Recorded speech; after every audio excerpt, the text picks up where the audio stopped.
Hello folks, how you guys doing? My name is Mark. This is Why I Hate the World. My peoples, where you at? So this is what we're working on this week again, adding some more sort of surface details to our hideous tentacle beast. Yeah, it's coming along okay. I might change up some of the feet here. Not really sure I'm digging how those look.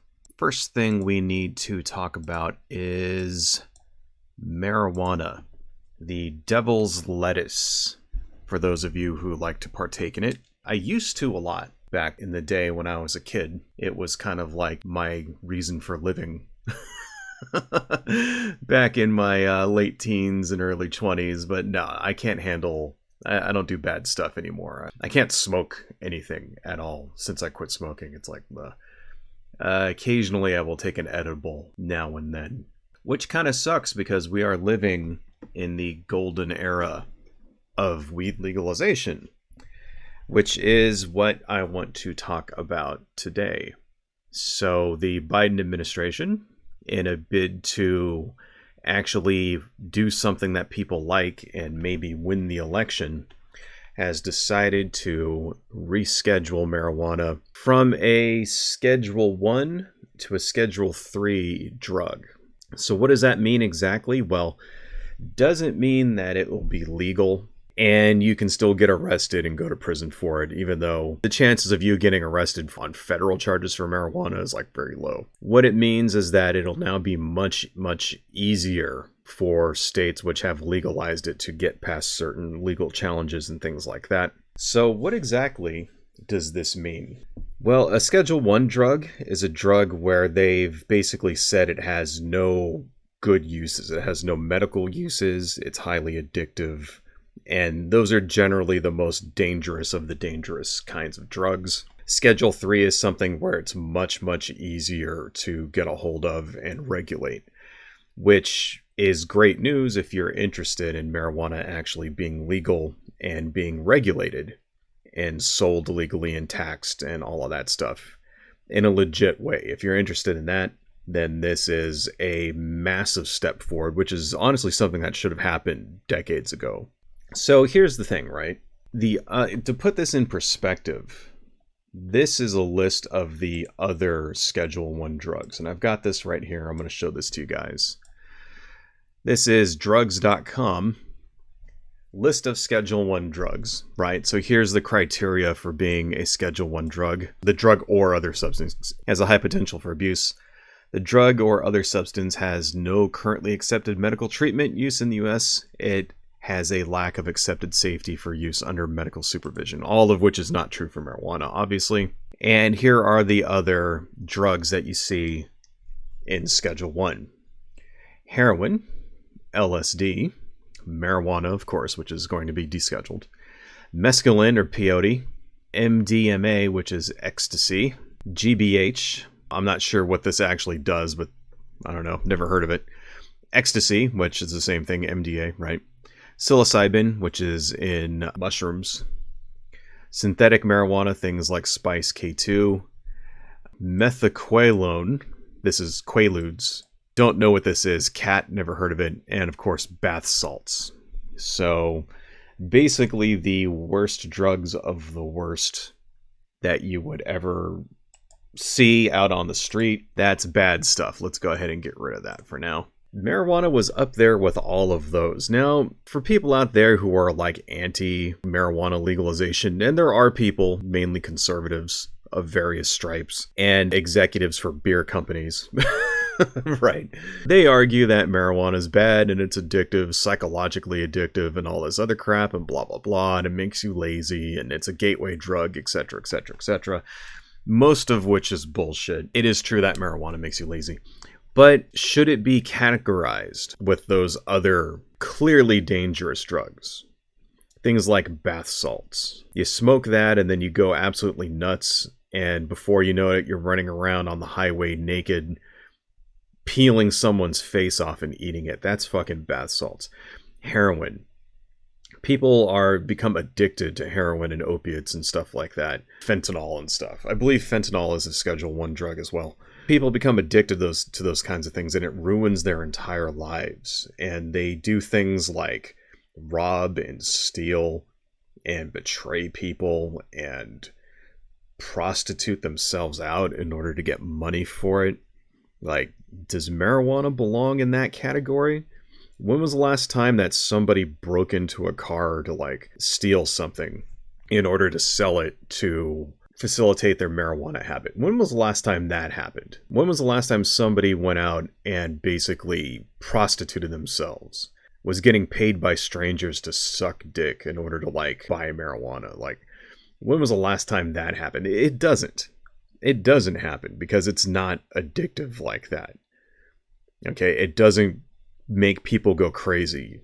You know, when was the last time marijuana, like, you know, you smoked marijuana and you went completely nuts and you, like, tore someone's face off and, like, ate it butt naked in the middle of the street while cops are, like, shooting you with, like, tasers and shit and you don't even feel it? No.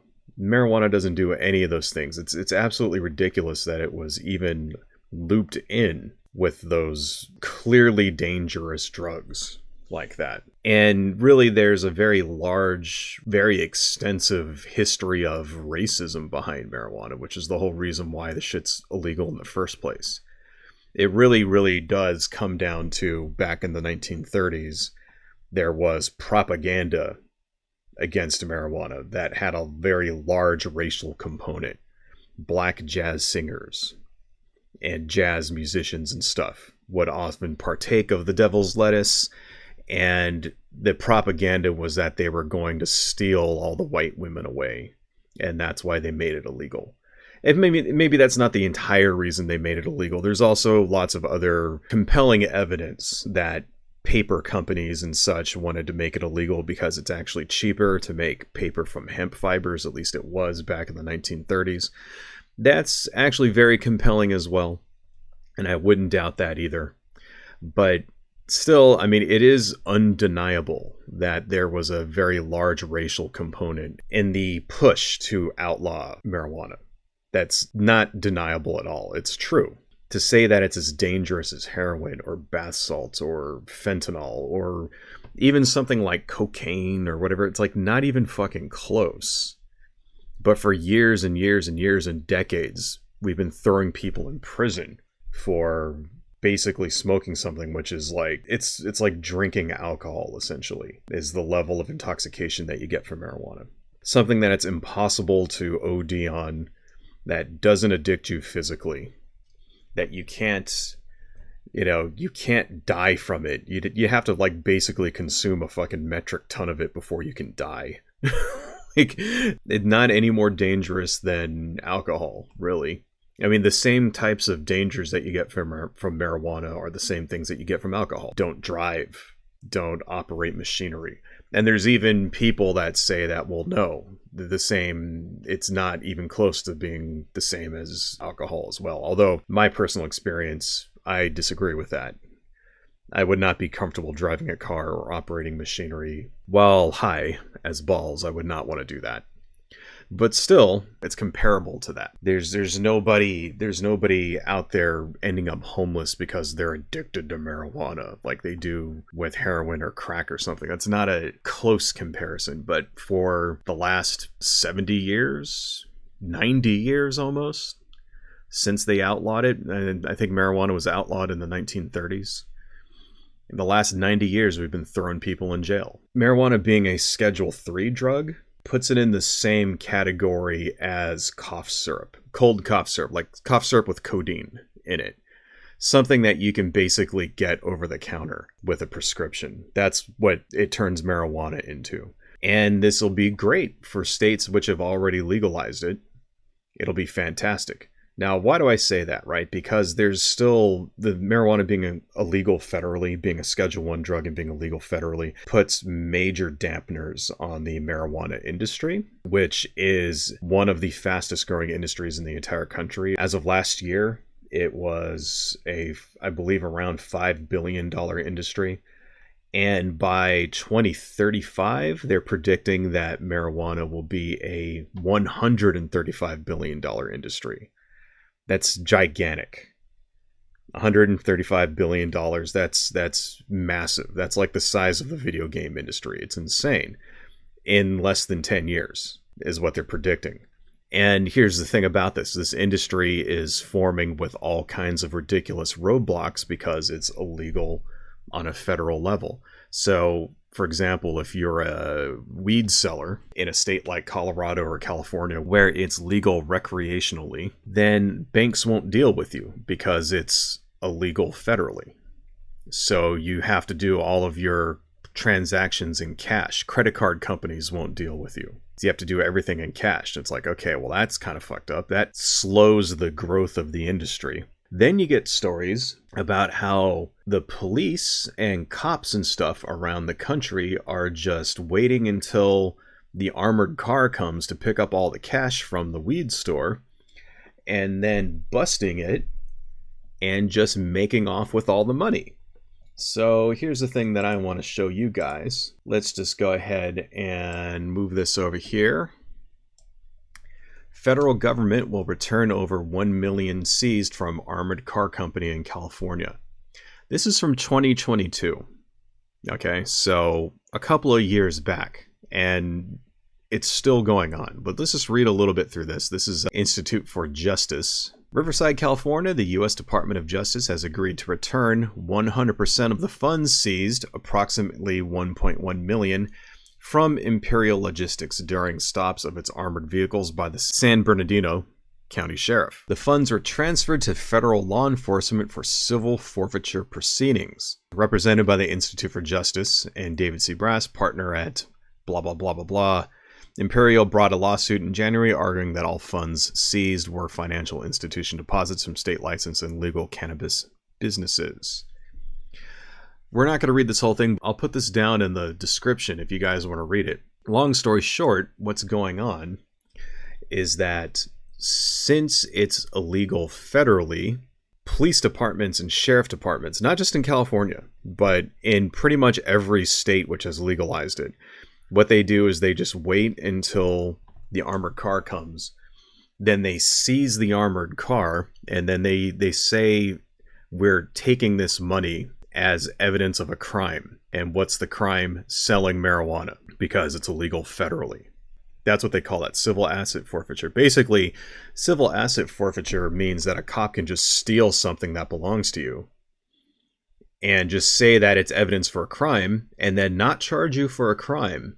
And then you just never get it back. And it happens all the time. So there's videos, for example, on YouTube of like hot dog vendors, and a cop will come up and take all their money.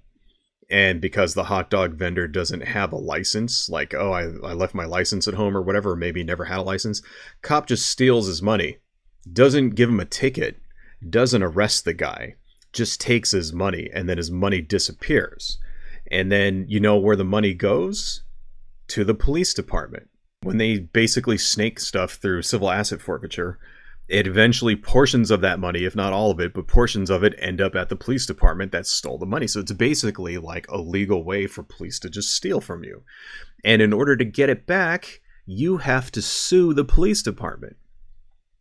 And this is how it works. Like when you go to do it, when you go to sue them to get your money back that they stole from you, the case will be like this. $40,000 versus the state of California. That's what it'll be, because they're accusing the money of being involved in a crime. That's what civil asset forfeiture is. Civil asset forfeiture is, this money is illegal and we're just going to take that.